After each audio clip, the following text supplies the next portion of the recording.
Parliamentary రాజకీయాల్లో భాగంగా MP ఎమ్మెల్యేగా పోటీ చేయబోనని, చట్టం పరిధిలోనే ప్రజా సమస్యలపై పోరాటం చేస్తానని మాజీ మావోయిస్టు దేవ్జీ అన్నారు. దోపిడీ పూర్తిగా తొలగిపోలేదని, రూపం మార్చుకుందని, ఈ దోపిడీ ఉన్నంతకాలం మావోయిస్టు ఉద్యమం ఉంటుందన్నారు. మావోయిస్టు పార్టీపై నిషేధం ఎత్తివేసి జైలులో ఉన్న మావోయిస్టులను రాజకీయ ఖైదీలుగా గుర్తించి విడుదల చేయాలని కేంద్ర రాష్ట్ర ప్రభుత్వాలను కోరుతున్నట్లు తెలిపారు. మావోయిస్టు ఉద్యమ భవిష్యత్తు ఏంటి, అగ్రనేతల లొంగుబాటుకు కారణాలు, భవిష్యత్తు కార్యాచరణపై మాజీ మావోయిస్టు దేవ్జీతో మా ప్రతినిధి నాగార్జున ముఖాముఖి. రాచరిక పాలనకు వ్యతిరేకంగా గతంలో ప్రారంభమైనటువంటి మావోయిస్టు ఉద్యమానికి సంబంధించి కొన్ని దశాబ్దాలుగా కొనసాగుతూ వస్తుంది. అయితే ప్రస్తుతం ఉన్నటువంటి పరిస్థితుల మేరకు ఒక్కొక్కరుగా కీలకమైనటువంటి అగ్రనేతలందరూ లొంగిపోవడం, పార్టీకి కోలుకునేటువంటి ఎదురుదెబ్బ తగలడం, తర్వాత ప్రస్తుతం ఉన్నటువంటి పరిస్థితుల మేరకు ప్రజల వద్దకే ఉండి పనిచేస్తామని ఇటీవల లొంగిపోయినటువంటి మావోయిస్టులు కూడా చెప్తున్నారు. అయితే ప్రస్తుతం పార్టీకి సంబంధించిన పరిస్థితులు ఏ విధంగా ఉన్నాయి, భవిష్యత్తులో వీళ్ళు ప్రజలతో కలిసి ప్రజల సమస్య మీద ఏ విధంగా ముందుకు వెళ్తారు, ఇవన్నీ విషయాలు మనతో మాట్లాడడానికి తిప్పిరి తిరుపతి అలియాస్ దేవ్జీ మనతో పట్టున్నారు. నమస్కారం అండి.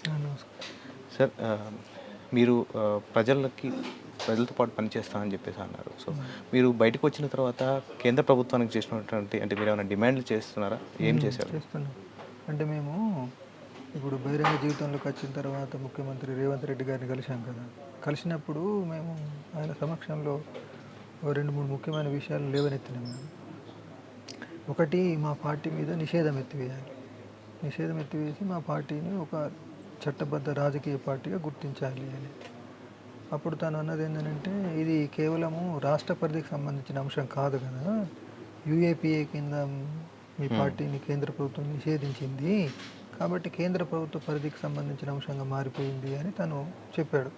చెప్తే మేము లేవనెత్తిన ఈ విషయాన్ని మీరు కేంద్ర హోంశాఖ మంత్రి దగ్గర కూడా లేవనెత్తితే బాగుంటుంది, సిఫారసు చేస్తే బాగుంటుంది అని చెప్పినాము. చెప్తే తను లేసి మాట్లాడిండు, కానీ ఇక కేంద్ర హోంమంత్రి ఏమన్నాడు, జరిగినది ఏంటిది అనేది ఇంకా మాకు తెలియదు. అది మెయిన్ విషయం. రెండోది, తనకు ఏమన్నాము అని అంటే, జైళ్ళల్లో ఉన్నటువంటి వాళ్ళందరూ రాష్ట్రంలో, తెలంగాణ రాష్ట్రంలో, దేశంలో కూడా వేరు వేరే పేర్లతో యూఏపీఏ అని చెప్పని, ఏదో భీమా కోరేగా ఇంకేవో రకరకాల పేర్లతోటి కేసులు పెట్టి జైళ్ళలో పెట్టారు కదా, వాళ్ళందరినీ రాజకీయ ఖైదీలుగా గుర్తించి విడుదల చేయాలి అనేటువంటిది ఈ 2 విషయాల్ని, 2 డిమాండ్స్ను ముఖ్యమంత్రి రేవంత్ రెడ్డి గారి ముందు వస్తే ఆయన పాజిటివ్గానే స్పందించాడు. తను రీసెంట్గా ఆయన కేంద్రంలో అమిత్ షాని కలిసిన తర్వాత, అంటే మిమ్మల్ని కలిసిన తర్వాత ఆయన అమిత్ షాని కలవడం జరిగింది. సో ఈ విషయాల మీద చర్చించా అని చెప్పేసి, అంటే కేంద్రం నుంచి మీకు ఏమన్నా సంకేతాలు వచ్చాయండి? అదే ఇంకా మాకు తెలియదు అంటున్నా. సార్, ఇప్పుడు హిడ్మా ఎన్కౌంటర్ తర్వాత సో పరిస్థితులు ఏ విధంగా మారిపోవచ్చు? అంటే హిడ్మా ఎన్కౌంటర్ ఆయన ఏపీకి వైపు వెళ్ళడం అనేది ఆయన సొంత నిర్ణయమా సార్, లేకపోతే ఆయన పార్టీ నిర్ణయమా? అయితే ఇప్పుడు దానికి సంబంధించి కొంత వివరణ అవసరం. అంటే ఇప్పుడు కగారు యుద్ధం లోపల మనము కొంతమంది ఫీల్డ్లో ఉండాలి, కొంతమంది బయట ఉండాలి అన్నప్పుడు ఆయన తనకున్న ఛానల్లో బయటకు వెళ్తానన్నప్పుడు మేము చర్చించినాము. అంటే ఎవరు ఆ ఛానల్స్, ఎవరు ఆ వ్యక్తులు ఎవరు అన్నప్పుడు ఫలానా విజయవాడకు చెందిన వాళ్ళు. అయితే ఆయన చెప్పిన రిపోర్ట్లో నాకు కొన్ని అనుమానాలు వచ్చి, అదంత అనుమానాస్పదంగా ఉంది, వెళ్ళకూడదు అని చెప్పి నేను చెప్పినట్టు. అయితే ఆయన అంటే, నీ అంచనాలు అవి సరైనవి కావు, నేను గత చాలా సంవత్సరాల నుంచి వాళ్ళ దగ్గరికి వ్యక్తులను పంపించిన, ట్రీట్మెంట్ చేయించిన, వాళ్ళకి ఏం జరగలేదు, అరెస్ట్ కాలేదు, నష్టాలు జరగలేదు, కాబట్టి నమ్మవచ్చు అని ఆయన వివరణిస్తూ వచ్చాను.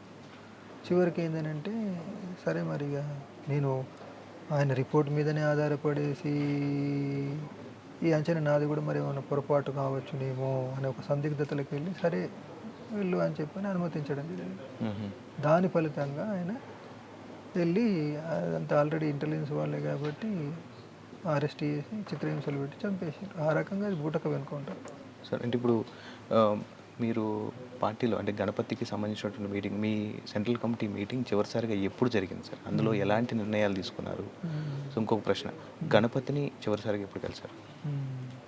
అంటే మాది కేంద్ర కమిటీ మీటింగ్ అంటే 2023లో జరిగింది. పీవీ మీటింగ్ అయితే 2024 ఆగస్టులో జరిగింది. అదే లాస్ట్ గణపతిని చూడడం. అట్లా అందులో తీసుకున్న నిర్ణయాలు అని అంటే, ఇప్పుడు 24 ఆగస్టు అనేటువంటిది దేశవ్యాప్త ఉద్యమం. 2007 నుండి 2024 వరకు గడిచిన కాలాన్ని అంతటిని కూడా సమీక్షించడం జరిగింది. అంటే ఉద్యమము సెట్ బ్యాక్లోకి వెళ్ళిపోయింది. దీనికి కారణాలు ఏంటి అంటే రాజకీయ కారణాలు.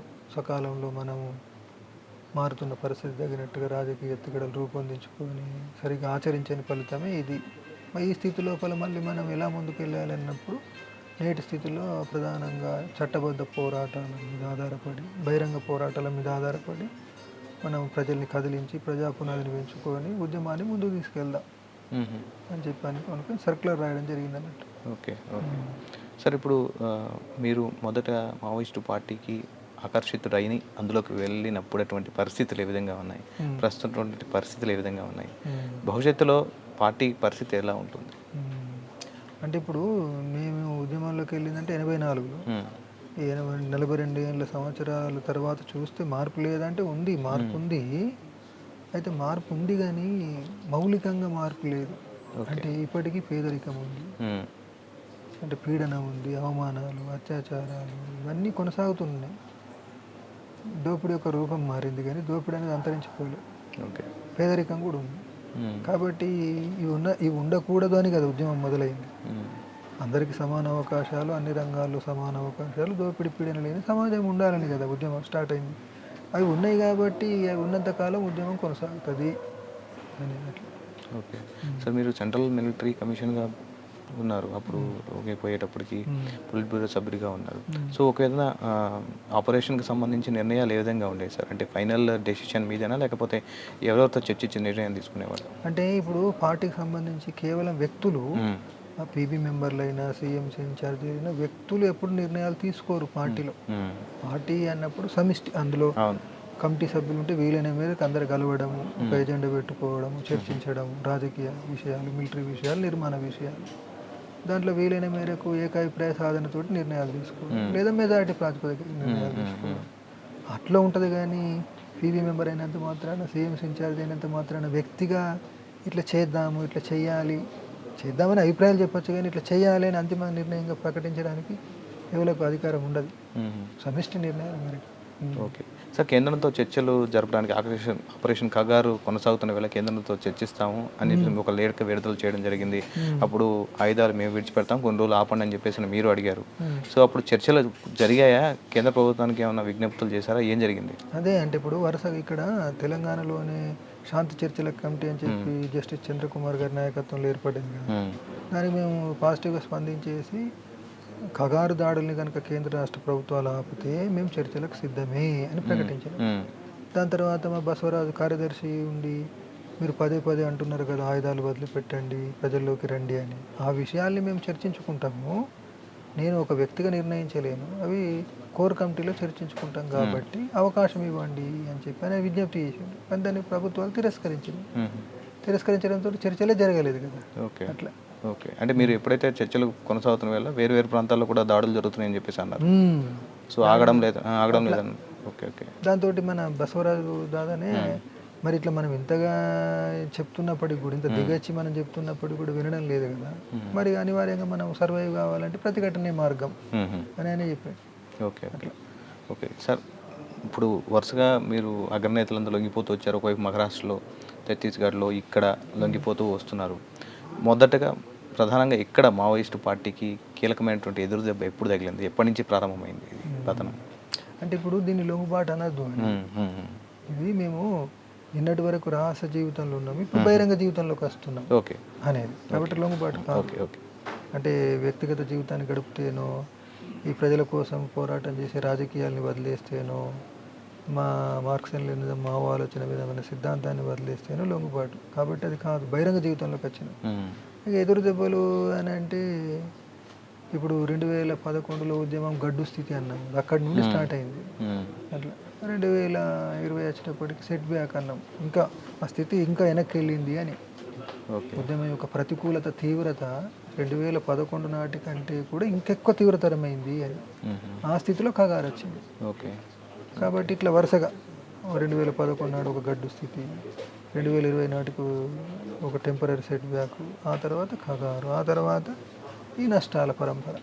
ఓకే సార్, ఇప్పుడు వేరే పార్టీలో జాయిన్ అవ్వనున్నారు. సో ప్రజల సమస్యల మీద పోరాడుతూ అన్నారు.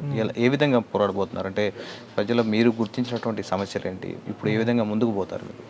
అదే అంటే ఇప్పుడు మేము వేరే పార్టీలలో చేరి పార్లమెంటరీ పార్టీలలో చేరి పార్లమెంటరీ రాజకీయాలు చేయదలుచుకోలేదు.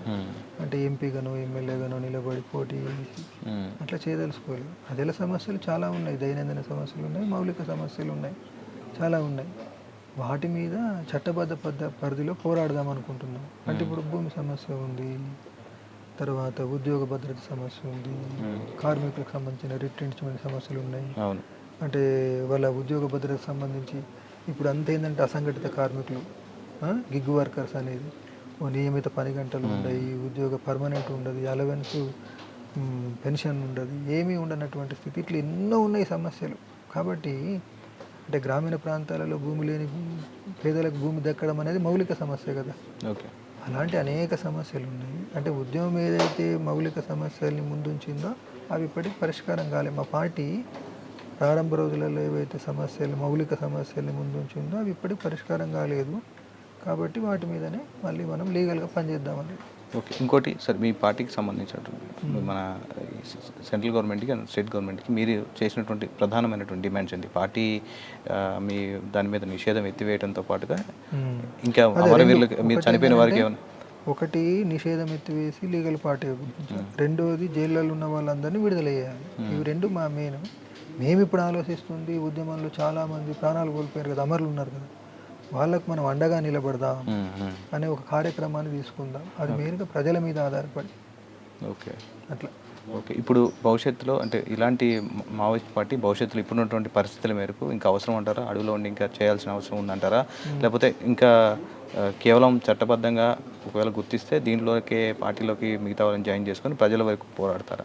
అదే అంటే ఇప్పుడు కేంద్ర రాష్ట్ర ప్రభుత్వాలు కనుక పార్టీని లీగల్ పార్టీకి గుర్తిస్తే పట్టణాల్లో ఉంటాము, మైదానాల్లో ఉంటాము, అడవులు ఉంటాం. ప్రజలు ఎక్కడ ఉంటే అక్కడ ఉండాల్సిందే కదా. అవును.